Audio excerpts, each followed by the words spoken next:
Tes. Bismillahirrahmanirrahim. Alhamdulillahi wahdah, wassalatu wassalamu ala man la nabiyya ba'dah, wa ala alihi wa ashabihi wa man ihtada, amma ba'd. Qala al-muallif hafizahullah, al-qa'idatu as-sadisah, qaidah ke-6, ighlaqul manafidh allati takhruju bil insan, dengan makna tukhrijul insan anit tazkiyah wa tub'iduhu anil fadilah wa tuqi'uhu fir radhilah, menutup celah yang bisa mengeluarkan seseorang dari kebersihan hati dan menjauhkannya dari keutamaan serta menjerumuskannya ke dalam kehinaan. Harus ditutup semua celah. Contoh misalkan, di antara kata para ulama yang merupakan celah yang dapat mengotori hati adalah mata. Ketika melihat yang tidak Allah halalkan, ketika melihat hal-hal yang Allah haramkan. Oleh karenanya Allah Subhanahu wa taala berfirman dalam surat An-Nur, kullil mu'minina yaghuddu min absarihim wa yahfazu furujahum dzalika azka lahum wal innallaha khabirum bima yasnaun. Katakanlah kepada orang-orang yang beriman, hendaknya mereka menundukkan pandangan mereka sebelum perintah untuk apa? Menjaga kemaluan. Kenapa demikian? Karena memang pandangan ini bisa menjadi celah yang bisa mengantarkan kepada perzinaan. Dari mana datangnya lintah dari sawah turun ke kali? Dari mana datangnya cinta dari mata turun ke hati? Nanti zinanya mata melihat yang Allah haramkan. Nabi SAW bersabda, al-ain zinahan nazar.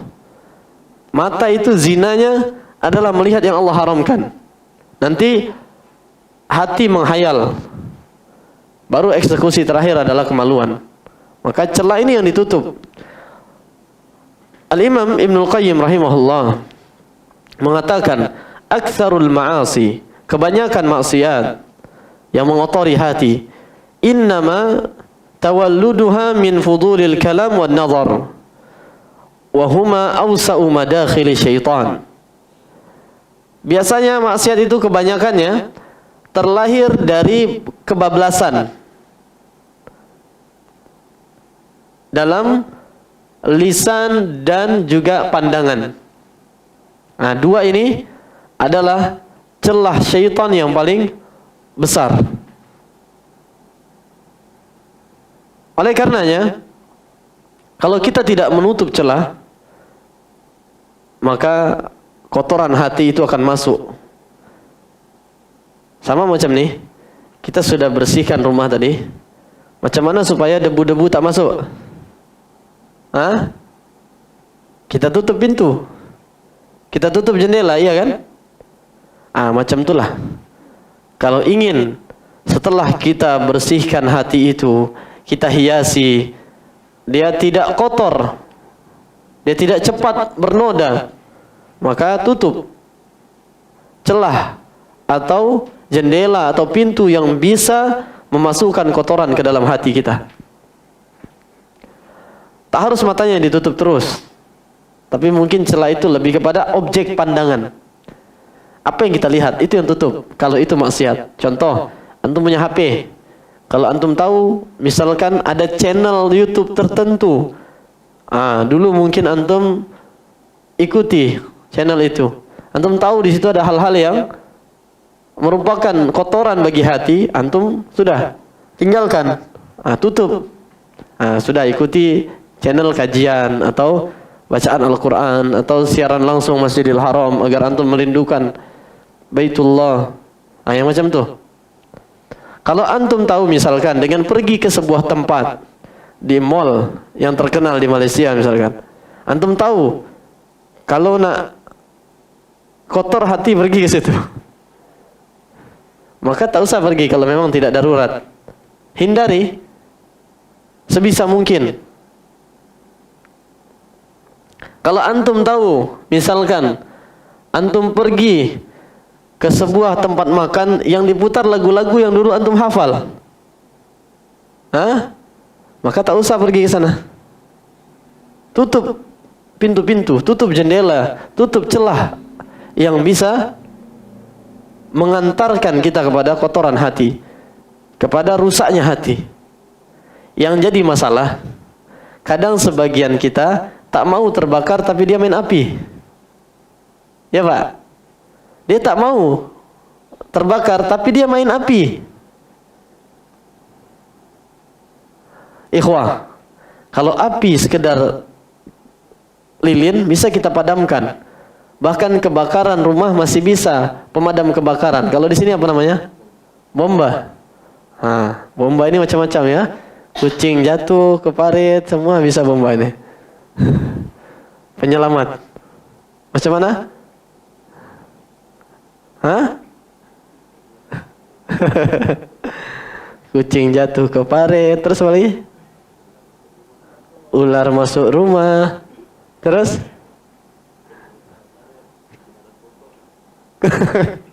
kerbau dalam parit, kucing di atas apa?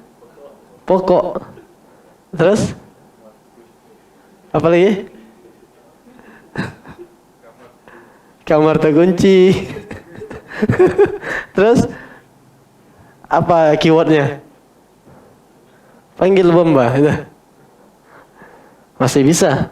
Tapi siapa yang bisa memadamkan api neraka? Saya mau tanya, apakah bomba bisa memadamkan api neraka? Apakah bomba bisa memadamkan, mematikan api neraka jahanam? Tidak bisa. Maka ikhwah, hendaknya kita tutup. Jangan main api kalau tidak mau terbakar. Yang jadi masalah, kadang musibah itu di diri kita sendiri. Tak ada pada orang lain.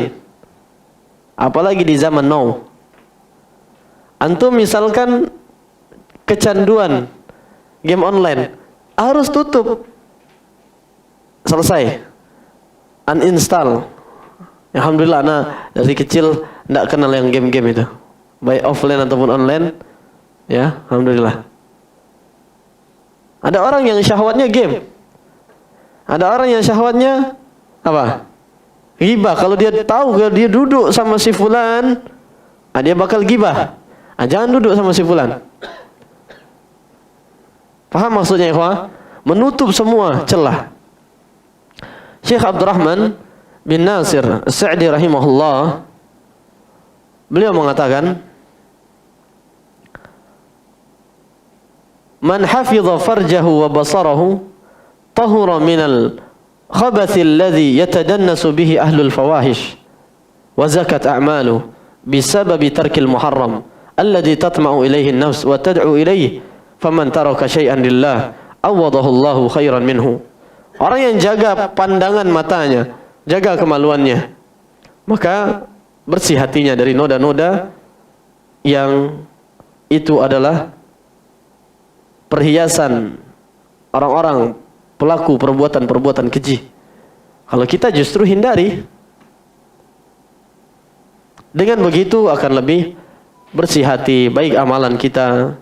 Karena memang nafsu ini mengajak kepada yang buruk.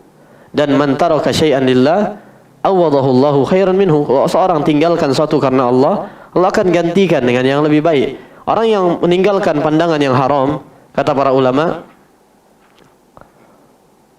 man taraka an-nazar al-muharram atlaqa Allahu nur al-basirah fi qalbihi.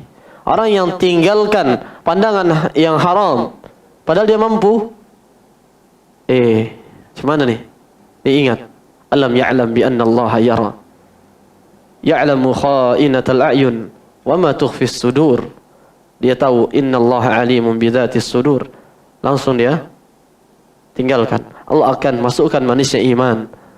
Allah akan jadikan cahaya iman menyinari hatinya. Mudah baginya untuk memandang Al-Quran.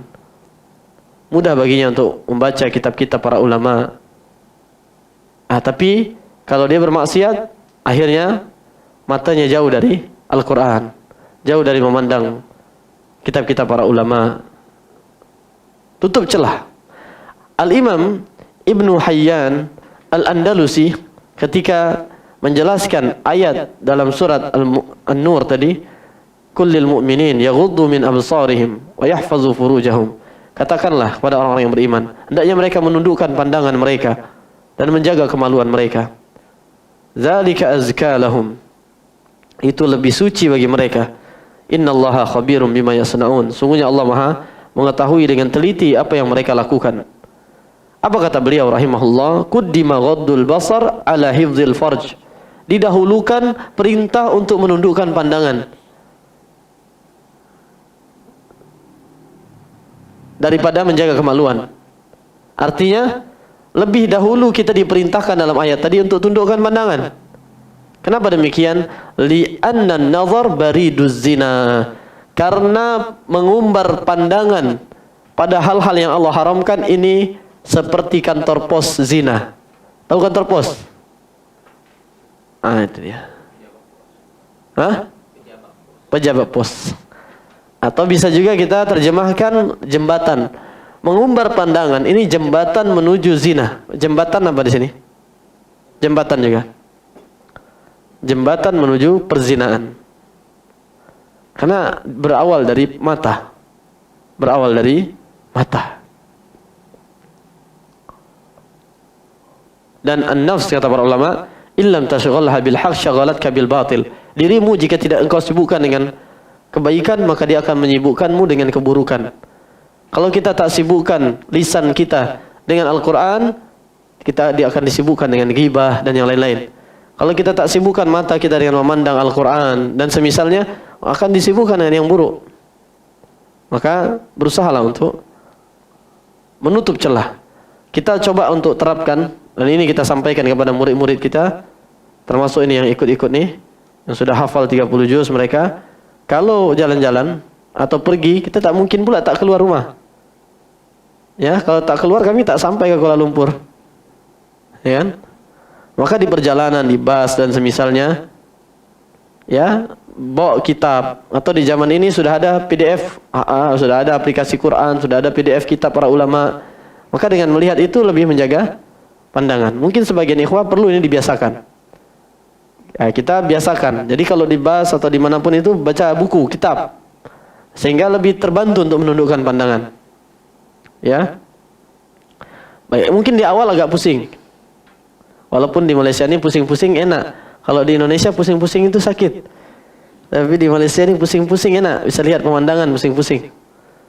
Maksudnya jalan-jalan putar-putar ya. Masya Allah. Pusing-pusing ini perlu jaga pandangan. Tapi kalau kita hanya lihat buku, tak lihat mana nih pemandangan.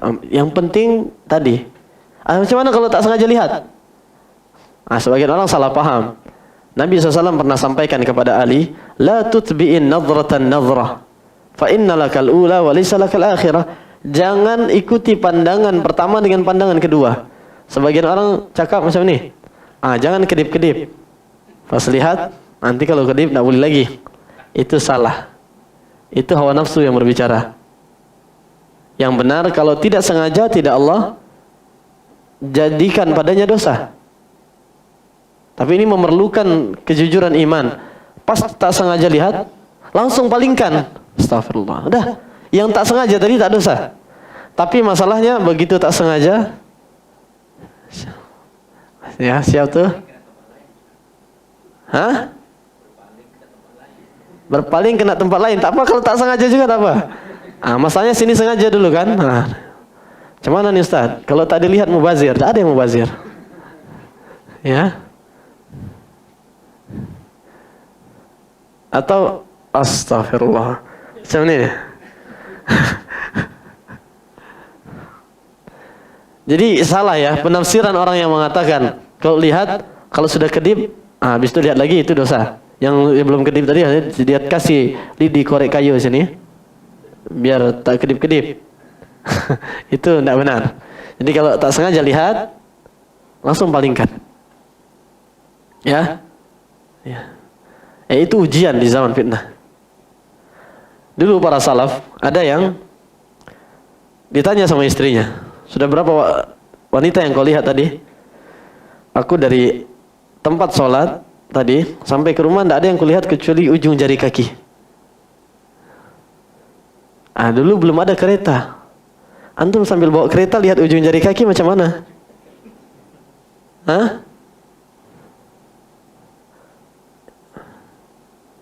Tapi kita berusaha. Ya, kita berusaha. Kalau dulu ada para wanita yang tidak keluar rumah kecuali 3 kali seumur hidup.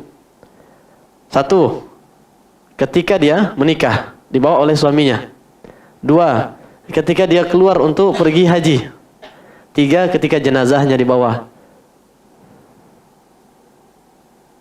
Kalau zaman now, antum yang habis.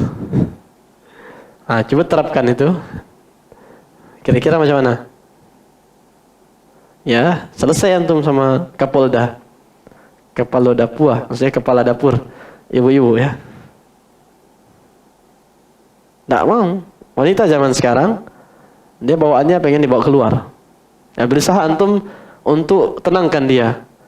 Apa kata Allah? Wa qarna fi buyutikunna wa la tabarrajna tabarrujal jahiliyatil ula. Allah berfirman, wahai istriku, wahai para wanita, menetaplah di rumah. Itu sebaik-baik tempat bagi kalian. Bahkan ketika ada hadis, la tamna'u ima Allahi masajidallah. Janganlah kalian larang hamba-hamba wanita Allah dari rumah-rumah Allah. Ada lanjutannya, wa buyutuhunna khairun lahunna. Rumah mereka adalah yang terbaik untuk mereka. Tapi sesekali antum ajak keluar tak apa. Antum jaga, tak ajak makan biar tambah sayang kan? Nanti pulang. Nanti dia marah. Abang tiap hari bisa keluar. Kami di rumah terus. Bosan, oke? Kita yang bawa keluar, tapi kita jaga anak-anak kita. Daripada mereka keluar sendiri tak jelas, ya. Maka antum pandai-pandai. Apalagi anak-anak masih kecil. Mumpung mereka masih bermain sama antum. Nanti kalau dia sudah besar, dia sudah main sendiri. Maka manfaatkan waktu untuk mendidik mereka, menyayangi mereka. Tetap kita berusaha untuk bertakwa kepada Allah dimanapun kita berada. Tutup celah. Jadi ikhwah, syahwat orang berbeda-beda. Ada channel kitab bagus,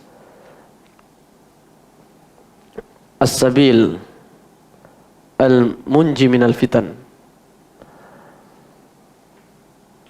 Disebutkan bahwa syahwat orang itu beda-beda. Ada syahwatnya pada pandangan, ada syahwatnya pada lisan, macam-macam. Antum yang lebih tahu tentang diri antum. Makanya Abu Darda mengatakan radhiyallahu an, min fikhil abdi an ya'lama nazaghati syaitan anna ta'tih. Di antara bentuk kefakihan, kecerdasan seorang hamba, dia berusaha mendeteksi, dia berusaha untuk mengintrospeksi diri, di mana syaitan itu biasa mendatangi. Ada titik lemah antum, maka antum jangan bermain api kalau tak mau terbakar. Antum masing-masing punya titik lemah.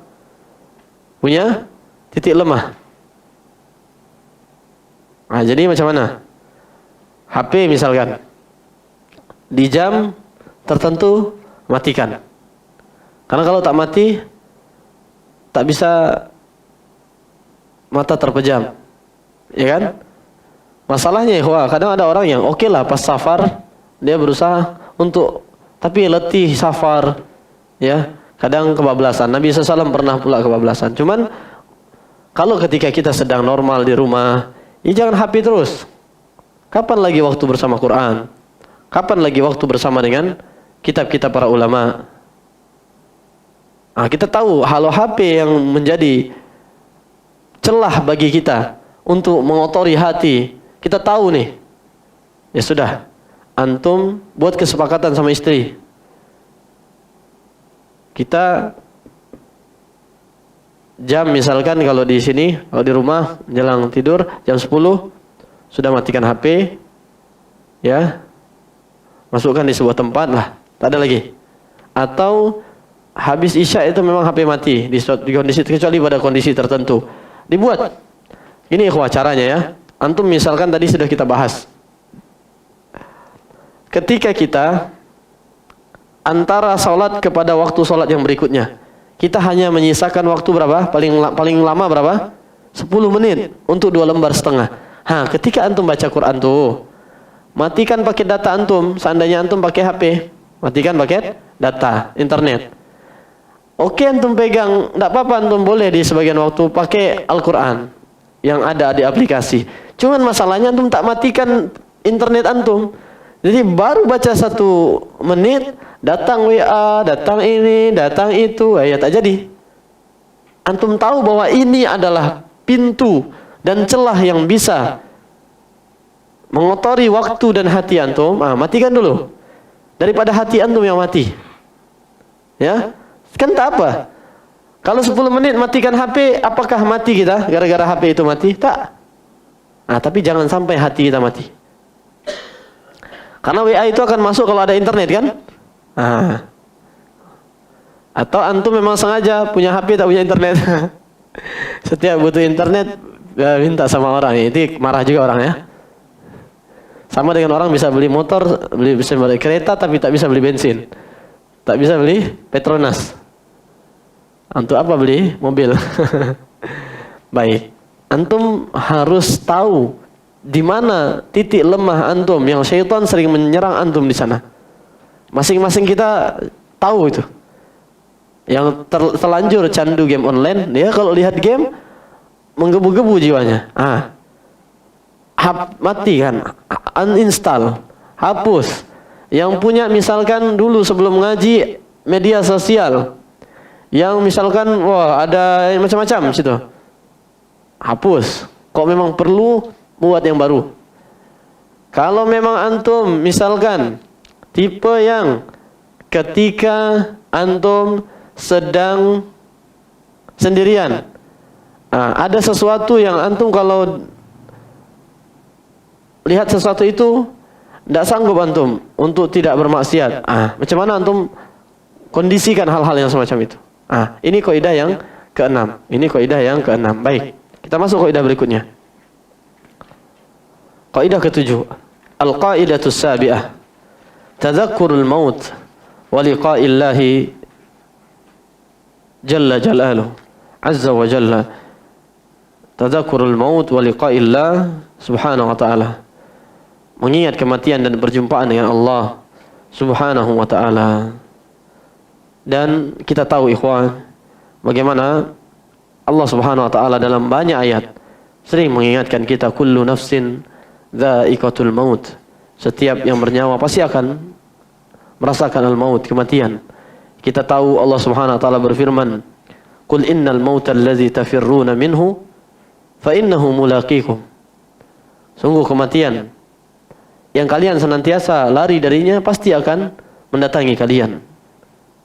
Kemudian kita juga tahu, aina ma takunu yudrikumul maut walau kuntum fi burujin musyayyadah. Dimanapun kalian berada bersembunyi, pasti kematian akan mendatangi kalian. Walaupun kalian di benteng yang kokoh. Nabi SAW bersabda, "Aktsiru dzikra hadimil ladzat." Perbanyaklah mengingat pemutus kelezatan dunia, yaitu kematian. Dan mengingat kematian, ayyuhal ahibatu fillah, dapat melembutkan hati. Dapat melembutkan hati. Sa'id bin Jubair mengatakan, "Law faraqa dzikrul mauti qalbi, khasyitu an yafsuda alayya qalbi." Kalau seandainya hatiku terpisah darinya mengingat kematian, aku khawatir hati itu akan rusak. Karena biasanya orang yang panjang angan-angan dunia, kotor hatinya dengan belenggu-belenggu dunia yang memberatkannya dari ketaatan, yang memberatkannya dari Al-Quran, yang memberatkannya dari menuntut ilmu agama. Ini karena maksiat dan dosa kelalaian. Akibat panjang angan-angan. Padahal Allah tegaskan apa? Tentang mereka yang yahsabu anna malahu akhladah kalla la yumbazanna fil hutamah. Orang yang lalai itu, orang yang suka mencela, orang yang suka bermaksiat dan dosa itu menyangka bahwa dunia dan hartanya akan menjadikan dia kekal. Panjang angan-angan dunia. Dia menyangka dengan itu dia akan kekal di dunia. Tak mungkin. Alhaakumut takatsur hatta zurtumul maqabir. Sungguh memperbanyak dan berbangga-bangga dengan harta dunia telah melalaikan dan membinasakan kalian. Sampai kalian akan mengunjungi kuburan. Menunjukkan bahwa kuburan bukan akhir dari kehidupan.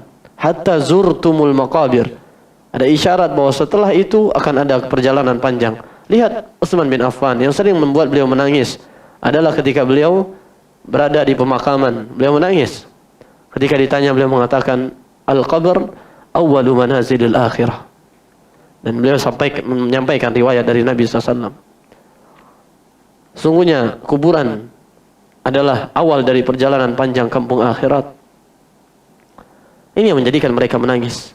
Abu Hurairah radhiyallahu anhu ketika beliau menangis, lalu dikatakan kepada beliau, apa yang membuatmu menangis? Ma yubkik.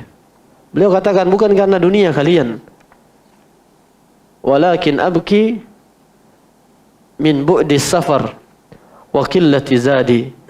Akan tetapi aku menangis karena panjangnya perjalanan, sementara aduhai betapa sedikitnya perbekalan. Ini yang menjadikan mereka menangis. Lihat bagaimana mereka adalah generasi yang kata Nabi SAW terbaik. Di antara sebabnya karena mereka senantiasa mengingat kematian, mereka dekat dengan Al-Quran, mereka dekat dengan Nabi SAW. Sementara kita sering seolah-olah kita tidak tahu dan pura-pura bodoh. Dalam 2 bait syair saya tuliskan, qamat qiyamatuna wa nahnu bi ghaflatin, ya ikhwati jiddu wa la tatakasalu, la tu'siru ad-dunya ala abadiyatin, wal tazkurul ukhra wa la tatajahalu. Kematian pasti menghampiri kita, tapi kita senantiasa dalam kelalaian. Wahai saudara-saudaraku, bergegaslah dan jangan bermalas-malasan. Perjalanan kita panjang, janganlah lebih mendahulukan kehidupan dunia yang fana lalu mengorbankan kenikmatan yang abadi di akhirat nanti. Dan perbanyaklah mengingat kematian, perbanyaklah mengingat akan adanya hari akhirat, dan jangan pura-pura bodoh, jangan pura-pura tidak tahu. Kita tahu, tapi kadang-kadang kita pura-pura bodoh. Ini yang kadang-kadang menjadikan hati kita lalai dan mengeras. Demikian pula wahai para wanita, mungkin kita tahu bahwa suami kita di luar sedang berjuang. Kalaulah dia bisa memilih, mungkin dia akan lebih memilih untuk di rumah bersama istri dan anak-anaknya. Karena berada di luar rumah, terik panas menerpa, belum lagi kerinduan yang ada di dalam jiwa. Kadang bukan hanya keringat yang menetes, tapi juga air mata. Demi tugas yang mulia untuk mencari nafkah, mempertanggungjawabkan anak dan istrinya di dunia sebelum kelak di hadapan Allah Subhanahu wa ta'ala. Kita lihat bagaimana para wanita dari kalangan salaful ummah. Istri dari Habib bin Muhammad Al-Farisi sering membangunkan suaminya di tengah keheningan malam. Dan ini yang kita rindukan ketika berpisah dari istri-istri yang salihah, yang membantu kita dalam ketaatan kepada Allah, saling membangunkan di tengah malam. Kalau kita bangun duluan, kita bangunkan dia. Kalau dia bangun duluan, dia bangunkan kita. Istri dari Habib bin Muhammad Al-Farisi sering membangunkan suaminya di tengah keheningan malam, sembari mengatakan, "Kum ya Habib, fa inna at-tariqa ba'id wa zaduna qalil wa qawafilus salihina qad sarat min baini aydina wa nahnu qad baqina." Bangunlah wahai suamiku tercinta, karena sungguh betapa jauhnya perjalanan, dan aduhai betapa sedikitnya perbekalan. Kafilah orang-orang yang saleh telah jauh mendahului kita. Lalu apakah kita akan berdiam di sini saja? Subhanallah, alarm yang begitu indah. Antum pengen ya ada alarm seperti ini, yang bisa sambil cubit-cubit pipi, tarik-tarik hidung. Kum ya Habib, fa inna at-tariqa ba'id wa zaduna qalil wa qawafilus salihina qad sarat min baini aydina wa nahnu qad baqina. Ali bin Abi Thalib pada suatu hari, di suatu malam beliau salat bermunajat di hadapan Ar-Rahman. Lalu salah seorang di antara murid beliau melihat dalam keheningan malam apa yang dilakukan oleh Amirul Mukminin Ali bin Abi Thalib radhiyallahu an ketika beliau menjadi khalifah, menjadi Amirul Mukminin. Lalu bergumam, "Ya Amirul Mukminin, saumun bin nahar wa saharun bil lail wa ta'abun fima baina dhalik." Wahai Amirul Mukminin, untuk apa engkau telah dijamin surga? Untuk apa berletih dan berlelah di siang dan malam dalam ketaatan puasa, salat malam? Lalu ketika falamma faragha an salatihi qala safarul akhirati tawil yahtaju ila qat'ihi bi sayril lail wa huwa al-idlaj. Beliau ketika selesai dari salat mengatakan, sungguh perjalanan kampung akhirat begitu panjang, maka perlu diringkas dengan melakukan perjalanan di keheningan malam. Sekarang saya tanya, kenapa banyak orang suka melakukan perjalanan di malam hari? Karena tak banyak jam, ya kan? Tak banyak macet. Lalu biasanya bisa lebih kencang, iya kan? Kenapa kita dalam perjalanan kampung akhirat kita tidak memperbanyak perjalanan di malam hari? Ini yang dilakukan oleh mereka yang telah dijamin surga. Lalu bagaimana dengan kita? Nabi SAW sampai bengkak kaki beliau. Lalu ketika ditanya, afala akunu abdan syakura, tidakkah boleh aku menjadi hamba yang pandai bersyukur?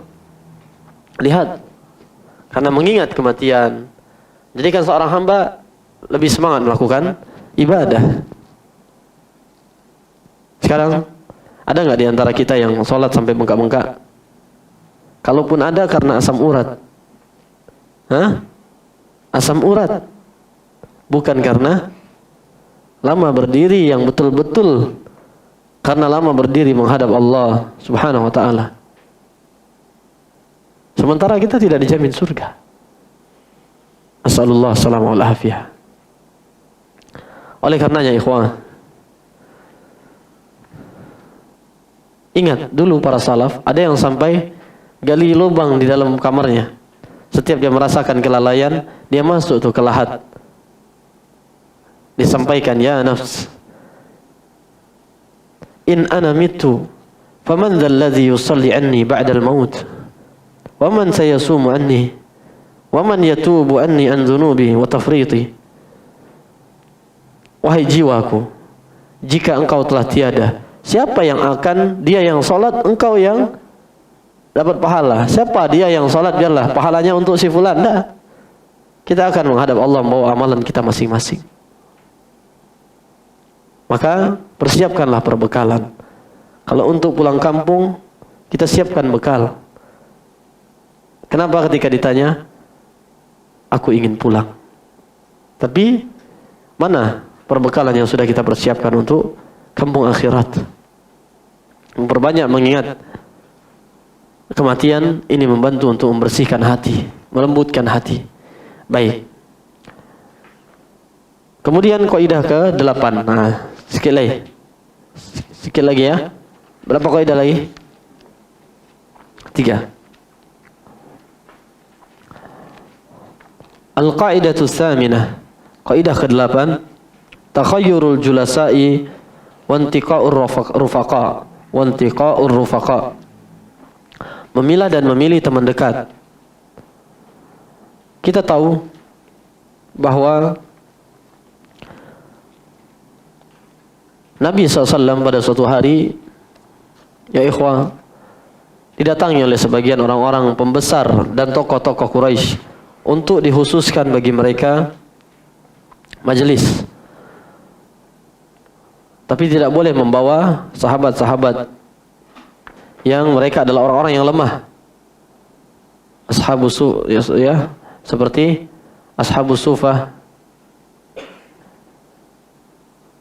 Lalu turun ayat 28 di surat Al-Kahfi. Wasbir nafsaka ma'al ladzina yad'una rabbahum bil ghadati wal 'ashyi yuriduna wajhah wa la ta'du aynaka anhum turidu zinatal hayatid dunya wa la tuti' man aghfalna qalbahu an dzikrina wattaba'a hawa wa kana amruhu furuta. Bersabarlah dengan orang-orang yang senantiasa dekat dengan Allah. Jangan kemudian kau palingkan wajahmu dari mereka karena orang-orang yang dekat dengan dunia. Dan kita tahu, ikhwah, di antara penyesalan yang begitu mendalam para penduduk neraka seperti yang Allah gambarkan. Wa yauma ya'addu adh-dhalimu 'ala yadayhi yaqulu ya laitani ittakhadhtu ma'ar rasuli sabila. Ya wailata laitani lam attakhidh fulanan khalila. Laqad adallani 'ani adh-dhikri ba'da idh ja'ani wa kana asy-syaitanu lil insani khadhula. Antum bisa lihat di ayat 28 ayat 29 surat Al-Furqan, ada di awal juz 19 halaman 362 sebelah kiri bagian tengah. Di hari itu orang-orang yang zalim bukan hanya menggigit jari. Wa yauma ya'addu adh-dhalimu 'ala yadayhi, mereka menggigit kedua tangan.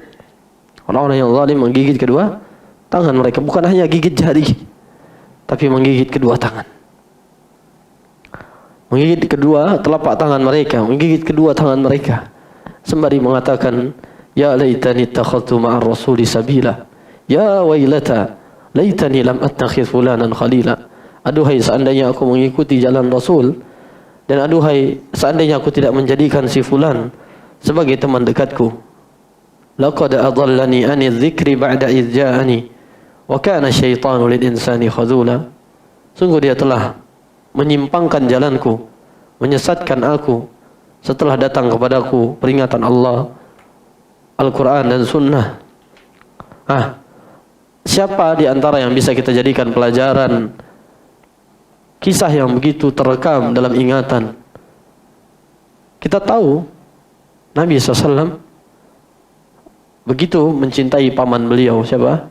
Abu Talib, yang membela dakwah beliau dan meyakini kebenaran dakwah Nabi SAW. Tapi ikhwah, kenapa di akhir hayatnya dia mati di atas kekafuran, kesyirikan? Kenapa ikhwah? Padahal yang mentalkin beliau, yang mentalkin dia bukan sembarangan. Siapa yang mentalkin Abu Talib? Langsung Nabi SAW. Qul ya am, la ilaha illallah. Wahai pamanku, ucapkanlah la ilaha illallah. Kalimatan uhajju laka biha indallah. Kalimat yang akan aku jadikan hujjah untuk membelamu di hadapan Allah. Kenapa dia mati di atas kekufuran, ikhwah? Gara-gara teman-teman dekat. Abu Jahal CS. Ini Abu Jahal and the gang sedang berada di situ. Terus menghasut, atarghabu an millati Abdul Muttalib? Apakah engkau membenci ajaran Abdul Muttalib? Ya. Akhirnya di akhir kisah apa yang terjadi?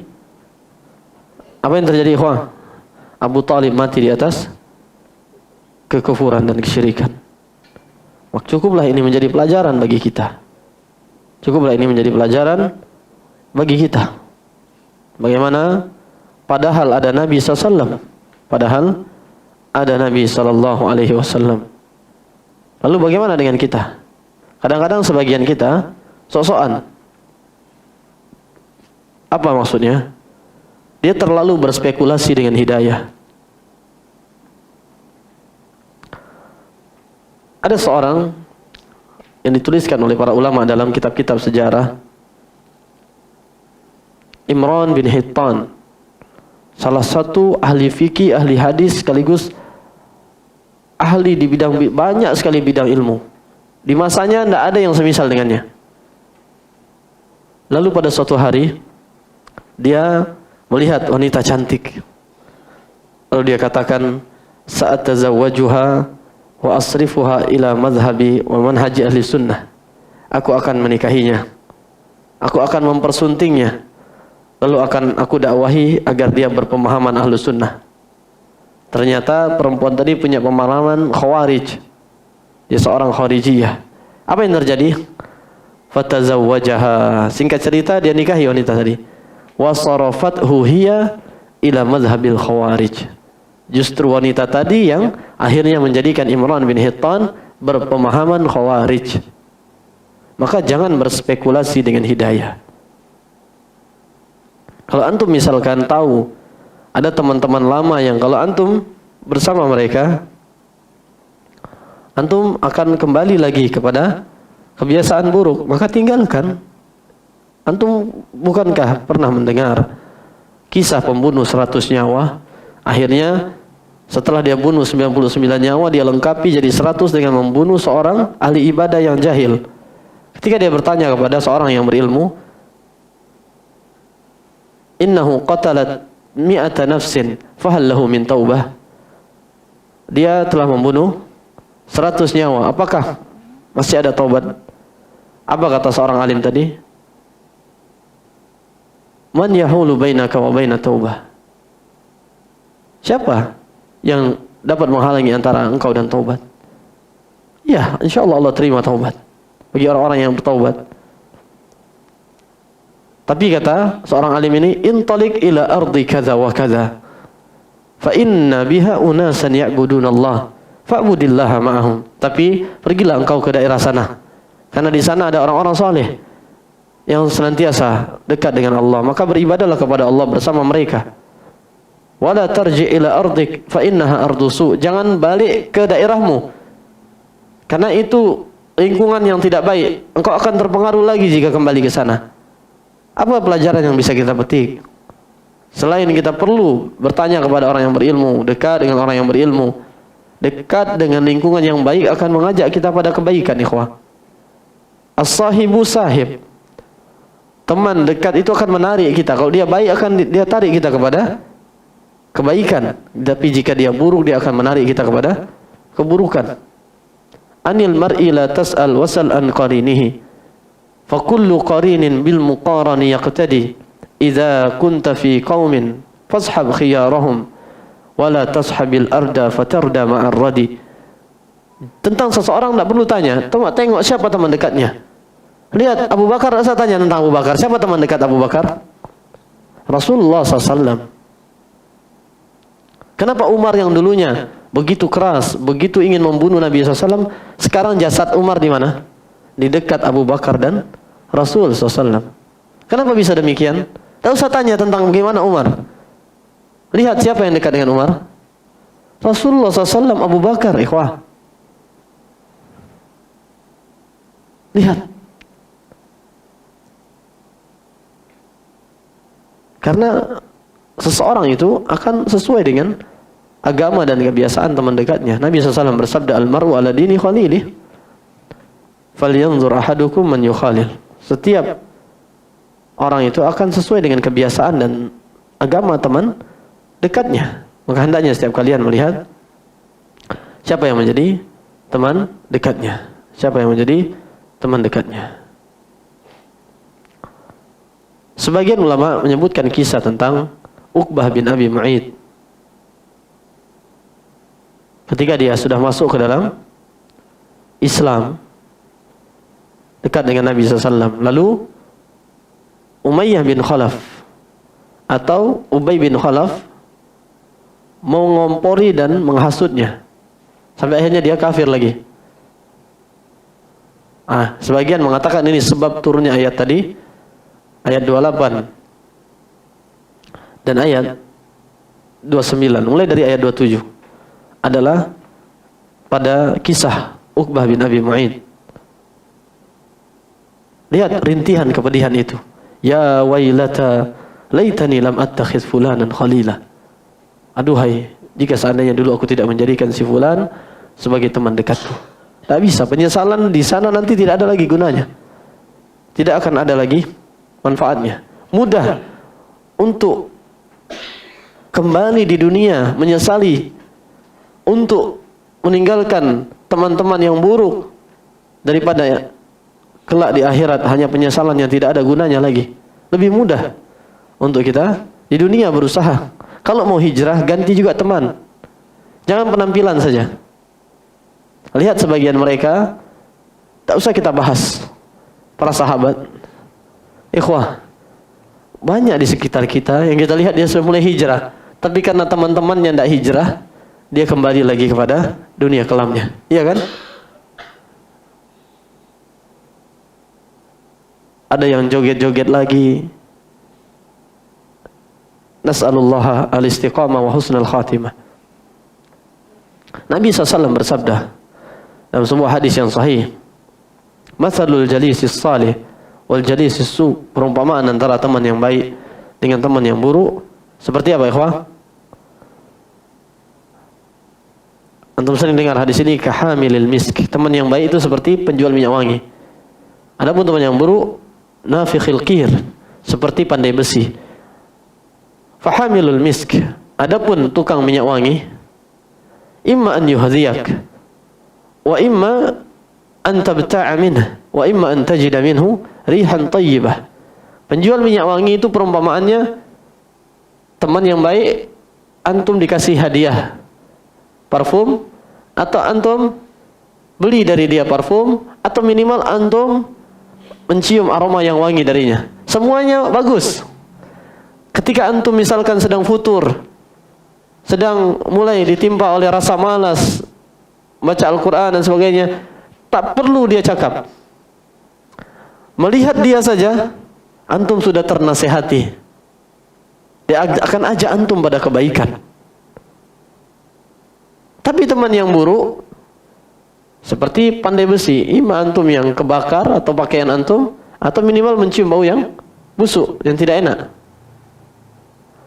Pasti sekarang saya tanya, orang yang dia kena dadah, dia sudah pecandu narkoba, apa di antara sebab kalau antum telusuri, pasti salah satunya karena dia bergaul dengan orang-orang yang ya kan?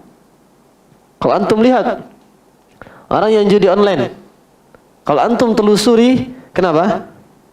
Ya karena dia bergaul dengan orang-orang yang suka judi online.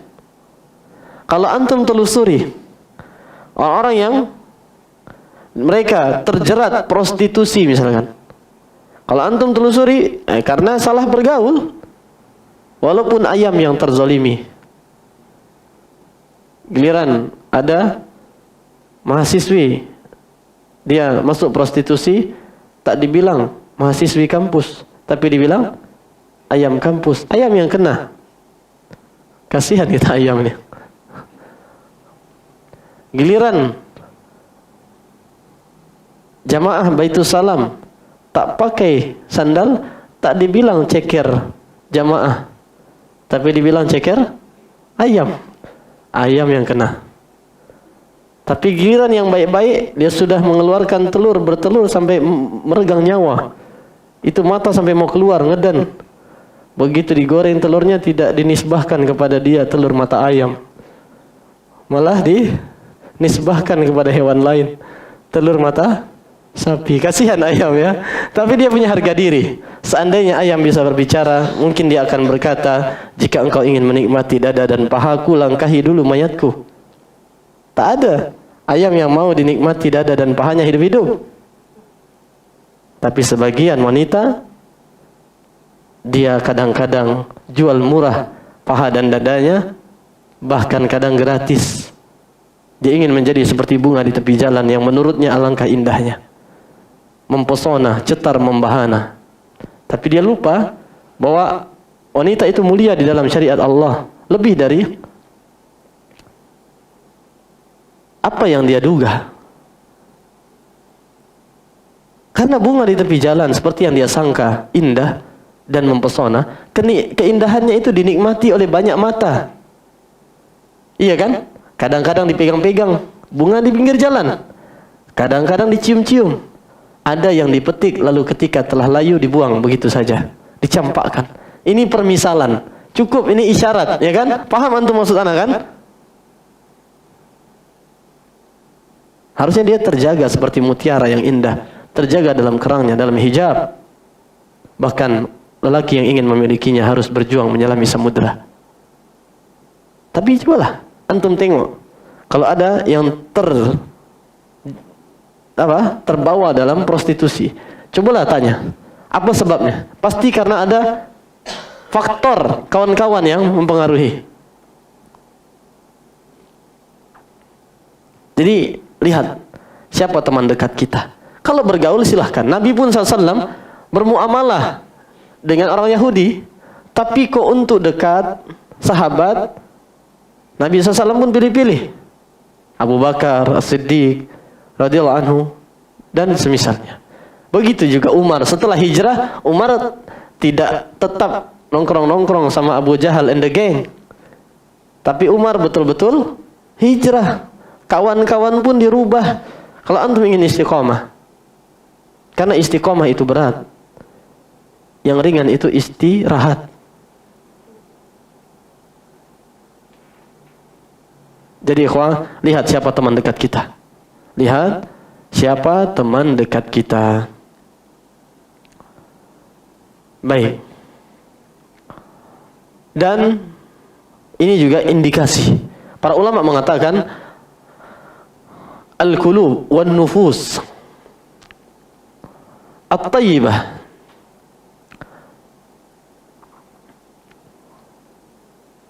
la tuhibbu illa al-asya' at-tayyibah. Hati dan jiwa yang baik tidaklah menyukai kecuali yang baik-baik pula. Wal qulub awin nufus al-khabithah.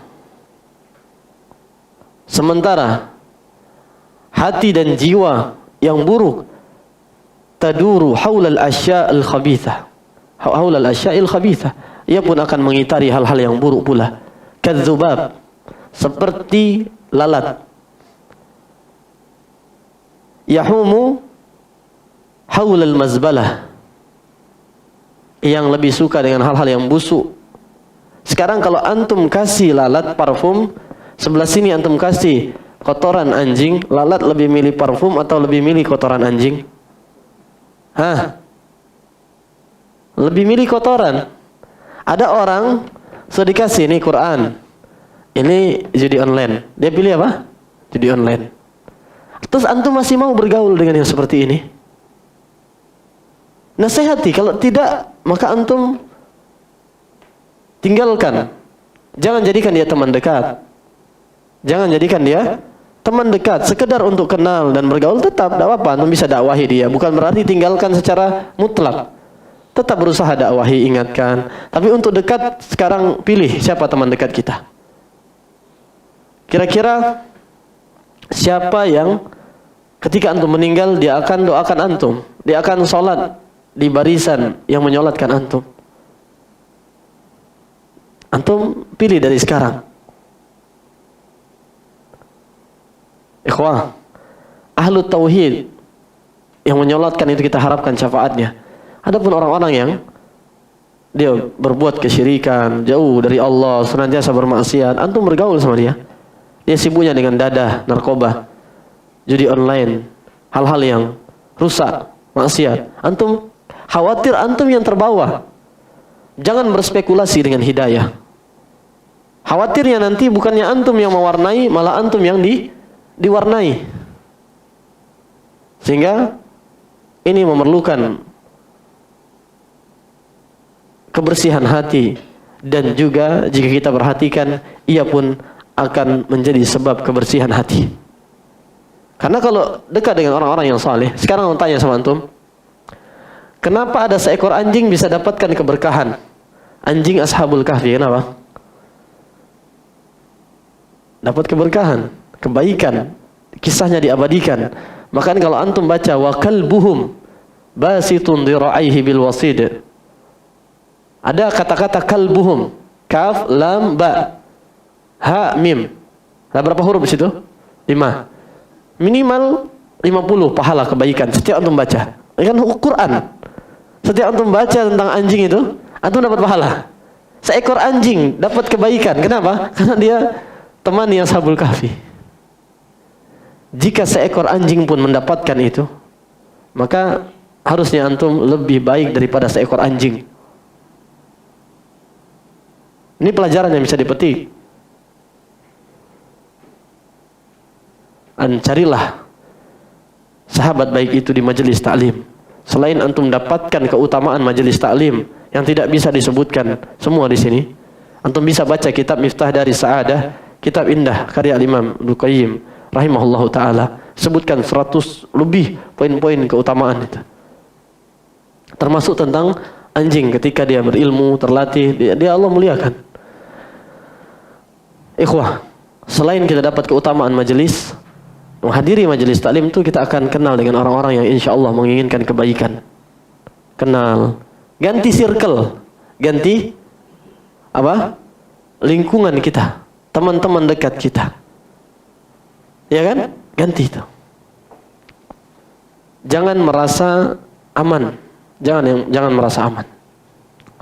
Baik. Ada kisah seseorang gara-gara salah bergaul akhirnya dia kena pergaulan bebas dan dadah. Lalu dia punya, ini kisah nyata, dia punya kakak perempuan cantik. Temannya tadi tahu, akhirnya dia tak dikasih lagi dadah. Dia sudah kecanduan nih. Sudah apa bahasa Malaysia kecanduan? Hah? Ketagihan. Akhirnya diancam. Kami kasih tahu ke orang tua atau kami tak kasih nih dadah. Tak bisa dia kan? Sudah ketagihan. Tak apa. Kami kasih. Tapi kasihkan ini ke air minum kakakmu. Akhirnya kakaknya pun ketagihan yang cantik tadi. Akhirnya diancam. Kami kasih tahu orang tua atau tak kami kasih dadah. Akhirnya tak bisa kan? Boleh. Tapi kami boleh gauli kakakmu. Akhirnya kakaknya jadi ketagihan. Dia pun ketagihan. Akhirnya kakaknya digauli. Dizinahi. Sampai akhirnya rusak mereka. Akibat apa? Salah pergaulan. Maka hati-hati. Hati-hati. Karena teman-teman buruk itu akan menarik. Cepat atau lambat. Cepat atau lambat. As-sahibus sahib. Teman dekat itu akan menarik. Antum dekat dengan orang yang rajin ibadah. Yang rajin untuk ilmu. Rajin dekat dengan Al-Quran. Ya. Baik. Kenapa kok bisa ada di Yaman itu tukang bangunan hafal Quran? Karena dia dekat dengan penuntut ilmu. Kawan kita kenal betul. Dia tukang bangunan. Kulitnya cukup legam karena sering tersengat panas negeri Yaman. Tak ada apa-apa panas Kuala Lumpur dibandingkan panas negeri Yaman.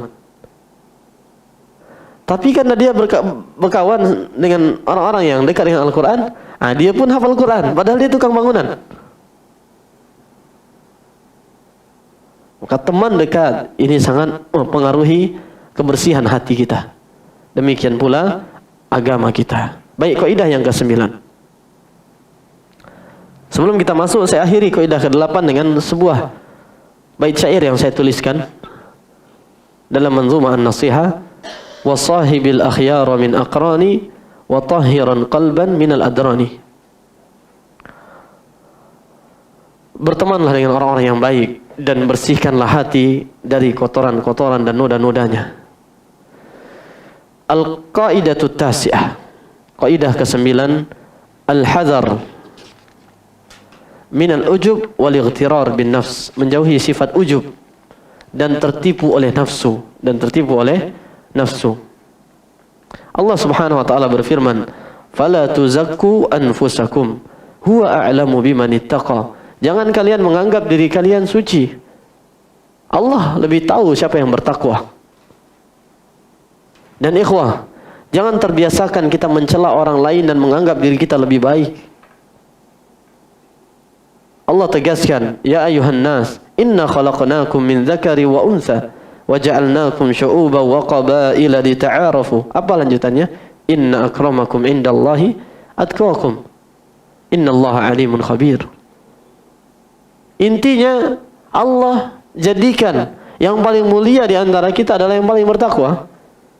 Dan Nabi SAW tegaskan at-taqwa hahuna.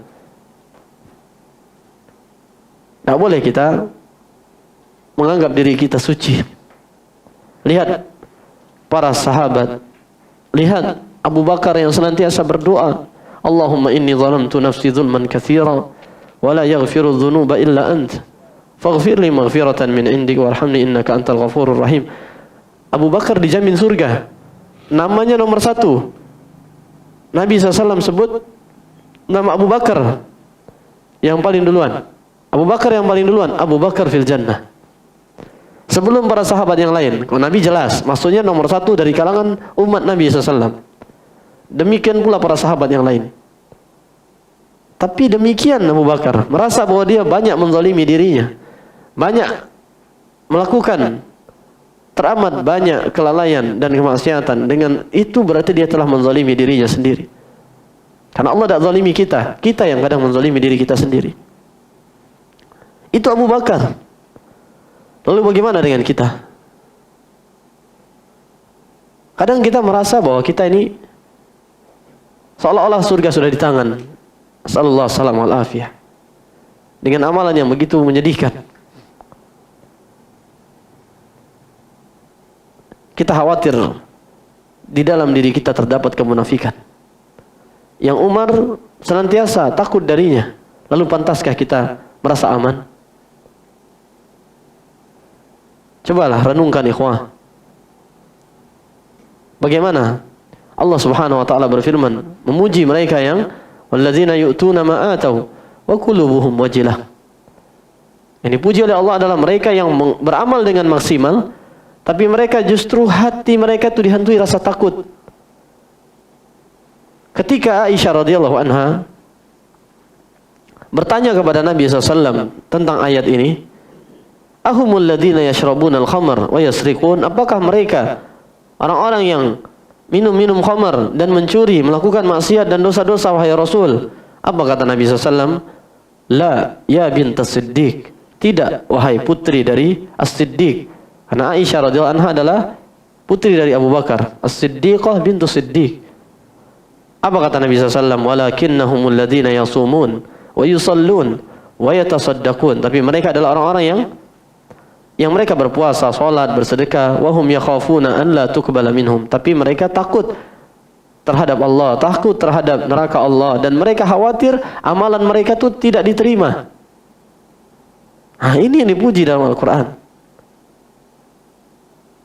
Bahkan yang diancam dengan neraka ada dalam surah Ali Imran. Siapa yang bisa sebutkan?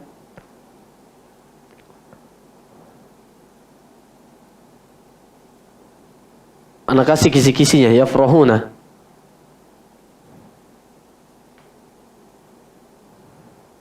Atau anak kasih kisi-kisi lain, wa yuhibbuna ay yuhmadu.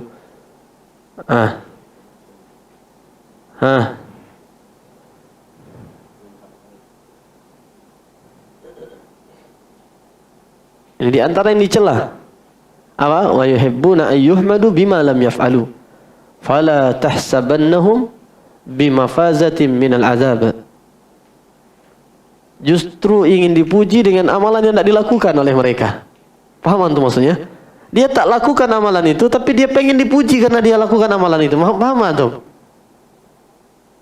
Allah benci dengan yang seperti ini. Orang-orang yang Allah puji adalah mereka yang melakukan ketaatan dengan maksimal, wa qulubuhum wajilah. Tapi hati mereka senantiasa takut terhadap Allah, takut terhadap neraka Allah, dan khawatir amalan mereka tidak diterima. Al-mu'min jama'a bainal ihsan wal khauf.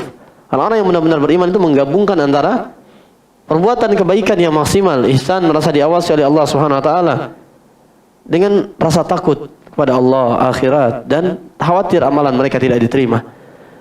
Sementara orang-orang munafik jama'a bainal isaati wal aman, menggabungkan antara keburukan, kelalaian, kemaksiatan dengan justru merasa aman. Malah justru dia pengen dipuji untuk sesuatu yang sebenarnya dia tidak lakukan.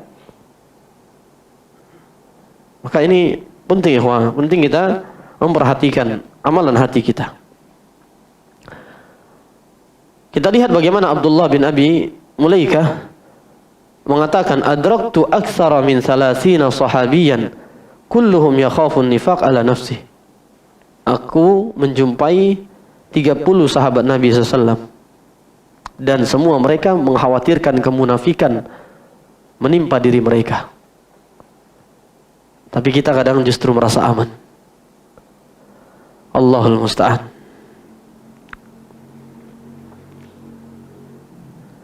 Dan ayuhal ahibatu fillah, kadang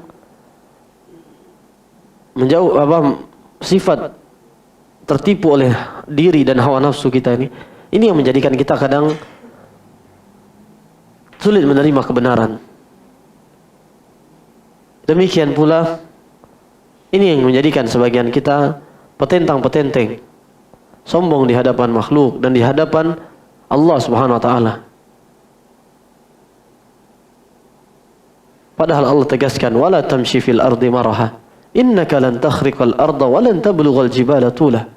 Tidak boleh petentang-petenteng, sombong. Betul-betul kita hendaknya ikhwah menjauhi yang demikian, karena Nabi SAW tegaskan hakikat kesombongan itu apa? Batarul haqqi wa ghamtun nas. Menolak kebenaran dan merendahkan orang lain. Nah ini ujung-ujungnya ini. Makanya Allah tegaskan, Allah tutup celah itu. Fala tuzakku anfusakum. Jangan kalian merasa suci. Jangan kalian merasa diri kalian adalah orang yang baik, seolah surga sudah di tangan. Jangan. Allah lebih tahu siapa yang bertakwa. Cukup Allah yang tahu.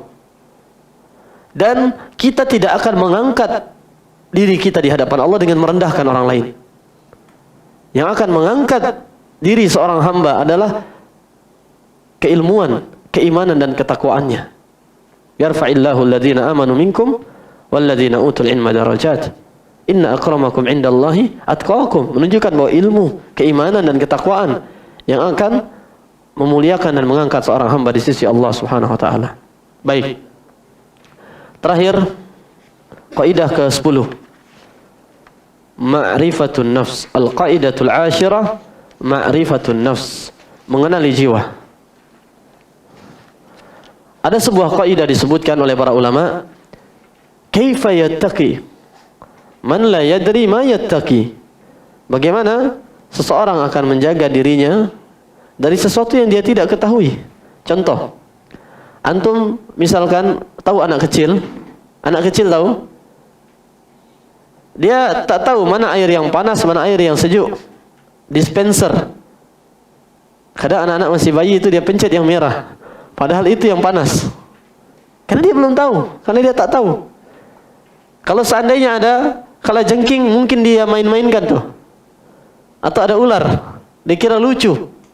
Karena dia tak tahu. Kita berusaha mengenali kebaikan untuk kita lakukan. Bukan berarti ketika kita berusaha mengenali keburukan untuk melakukannya, sebagaimana bait syair yang dikenal, araftu syarra la li syarri walakin li tawaqqihi. Araftu syarra la li syarri walakin li tawaqqihi. Wa man lam ya'rif fi syarra minan nas yaqa fihi. Aku berusaha mengenali keburukan bukan untuk melakukannya, tapi untuk menjaga diriku darinya. Karena seorang yang tidak mengetahui sesuatu yang membahayakan, bisa jadi dia terjatuh ke dalamnya tanpa dia sadari. Maka penting kita mengenali. Ada nafsu yang disebut dengan an-nafs al-lawwamah. Ada an-nafsul ammaratu bis-su. Inna an-nafsa la-ammaratun bis-su.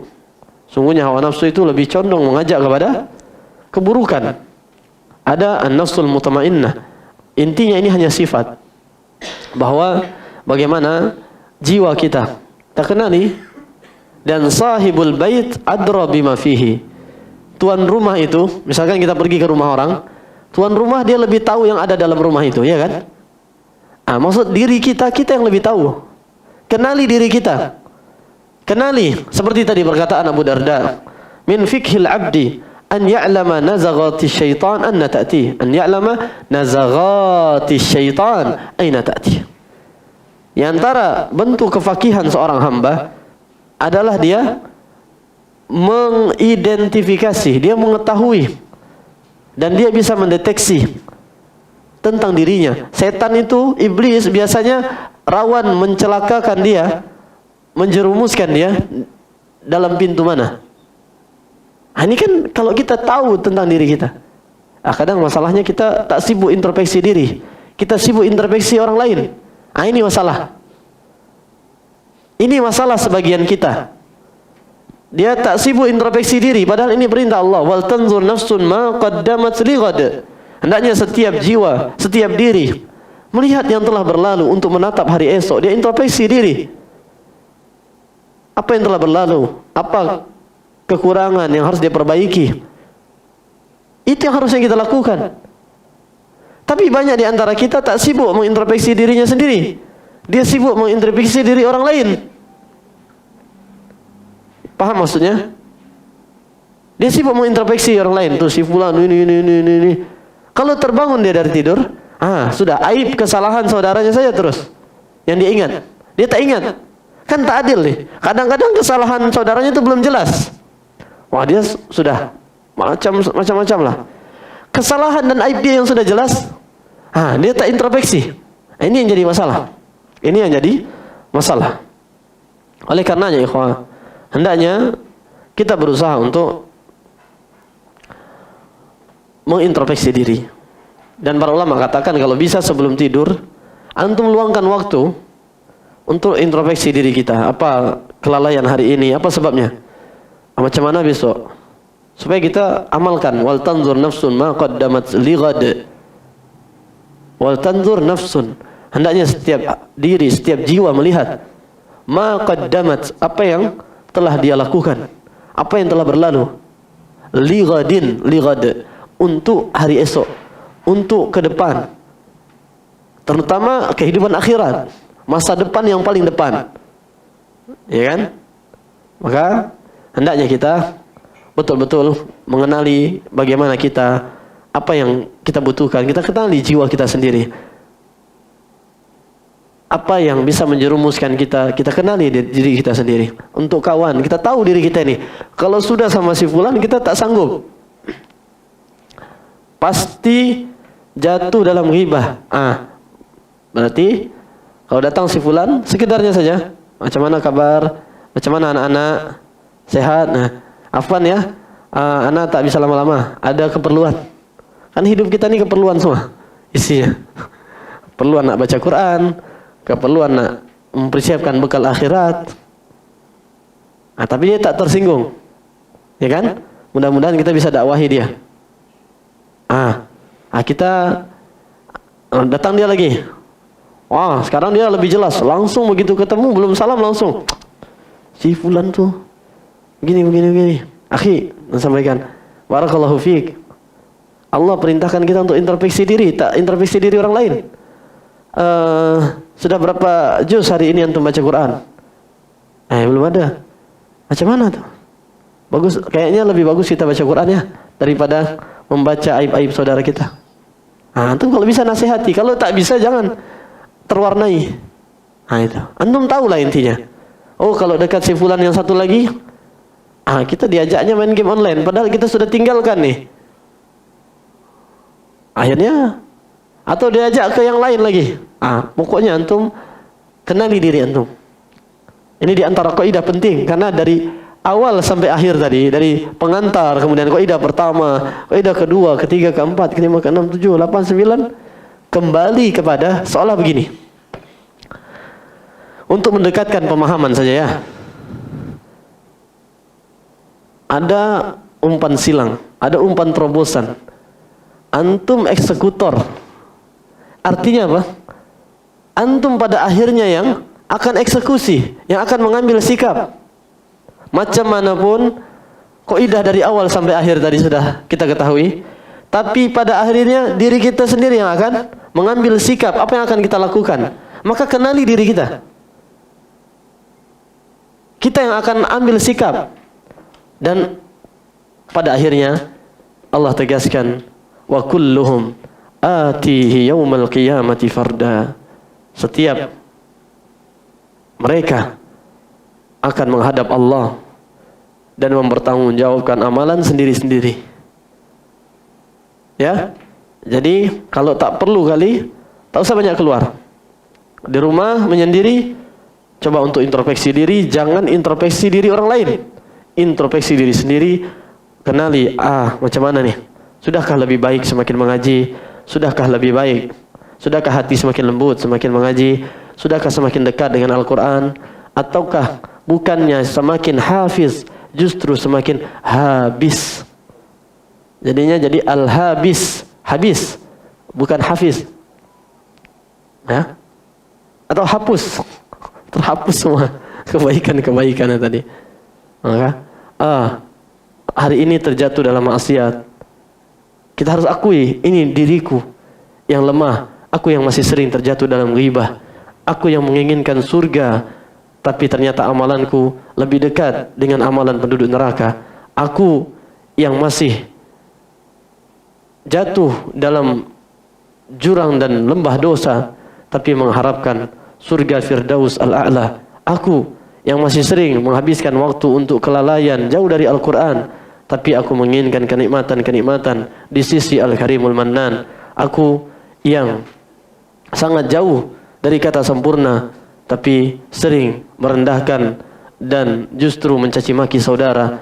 Aku sampaikan, kenalilah dirimu, agar kita, ayyuhal ahibatu fillah, dapat terus memperbaiki diri. Kalau kita tak kenal diri kita sendiri, tak tahu diri namanya. Itu dia. Itu yang disebut tak tahu diri. Kenapa? Akhirnya dia tak hafal Quran. Jangankan 30 juz. Juz 30 pun dia baca tak lurus. Yang dia gibah orang yang hafal Quran. Yang dia gibah orang yang berdakwah. Ini nama tak tahu diri. Maka penting bagi kita untuk mengintrospeksi diri dan mengenali diri. Ini barangkali yang kita ambil, dan alhamdulillah alladzi bi ni'matihi tatimmu shalihat.